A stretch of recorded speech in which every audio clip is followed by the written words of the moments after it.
Thank you for that introduction, Willie. Let me also reiterate that this has been the best year probably of my life, and it's all due to you guys here, so thank you very much. So today, I'm going to be talking about profits are not the point, and specifically looking at how businesses and brands in the 21st century have to shift their thinking from being predominantly profit-driven to being that of purpose-driven. I also want to touch on a relatively new concept called conscious capitalism, which started out as a movement several years ago, but has now developed into a new business model or a solution to the various social challenges that we face today. But before we get there, I want to take a little bit of a step back and look at where we are today in terms of dealing with these social challenges.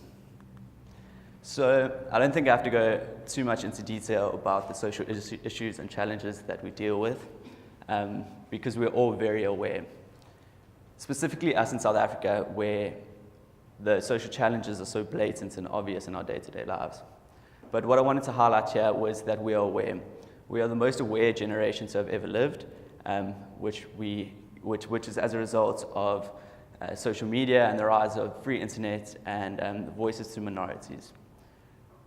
So it was this being so aware that kind of led me to asking the question, which is somewhat the basis of my talk today, but it's that if we are so aware and we know what's happening, why is nothing being done? And specifically, I want to look at how businesses, as the greatest creators of value and wealth in the world, what are they doing? What is their role in tackling these social challenges we face today? So it didn't take long or much research for me to discover that, as a matter of fact, business is not a solution, which it so easily could be, but it is the contributor. And for the past 200 years has been the leading contributor to some of these social challenges that we deal with. But why? The Industrial Revolution took place over 200 years ago, and it was characterized by manufacturing processes being streamlined and profit becoming the center of attraction. The Industrial Revolution caused companies to become incredibly profit hungry and business owners to become greedy.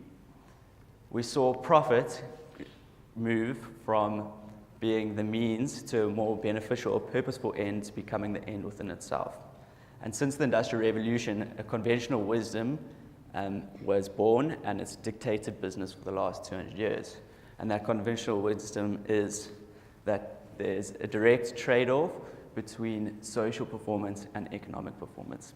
It's this that's led business and led business behavior and changed the business landscape we live in today. This conventional wisdom goes as far to say that that business directly benefits or profits from causing social challenges. So the easiest way to look at this is with pollution. So pollution is expensive to take care of, so therefore businesses don't do it and they earn more money. And the same kind of applies to safe working environments, which we've seen now come under scrutiny for recently.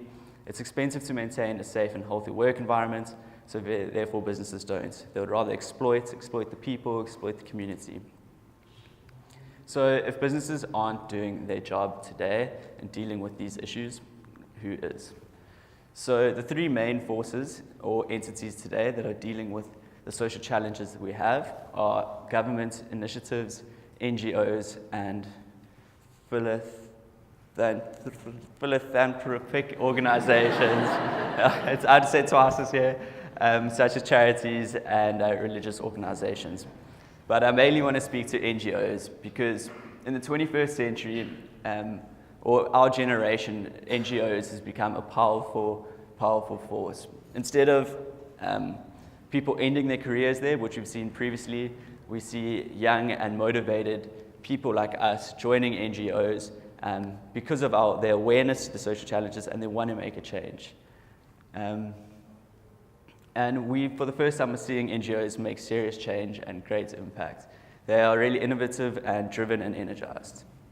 But at the end of the day, there's an awkward reality when we look at how these three entities are dealing with the social challenge. And the awkward reality is that we're not making fast enough progress. It's a race against time, and we're losing. And this is as a result of two main factors, which are directly interrelated to each other. So the first of that is scale. So scale refers to the fact that NGOs can make great work, but they can't scale on a significant level to make effective worldwide change. So we can help a community in South Africa by building a school and providing children with access to education, but on a global level, it's impossible to scale. Secondly, to scale is a resource problem, and it's related to scale. And the fact is that there simply is not enough resources, financial and human, to scale and to create effective change. We can't deal with these problems at a big enough level. So this is when business comes back into play, because businesses are the only creators of wealth in the world. A business creates wealth or a resource when it meets a need at a profit. So at the end of the day, if businesses have the two main keys for dealing with these social challenges, I propose a relatively new way or business solution, which is conscious capitalism. It's not there. Conscious capitalism is capitalism, but it's a higher type of capitalism. And it's capitalism how it was ultimately meant to be, which is meeting important needs. And it's not what it's become, which is fighting for trivial differences in product attributes and market share. Conscious capitalism is a green to the core approach that is more conscious of its why. And this is what's so important. It's the why and not the profit that dictates how we do business. I don't have enough time to go into it today, but there's an important lecture I think we should all watch by John McKay, who is the CEO of Whole Foods, and how he's applied this conscious capitalism business model to the Whole Foods model, and it's seen rapid success. Instead of being a retailer of food, he changed his perspective to being, he wanted to help America become healthier and fitter. So conscious capitalism always puts people and environment before profit.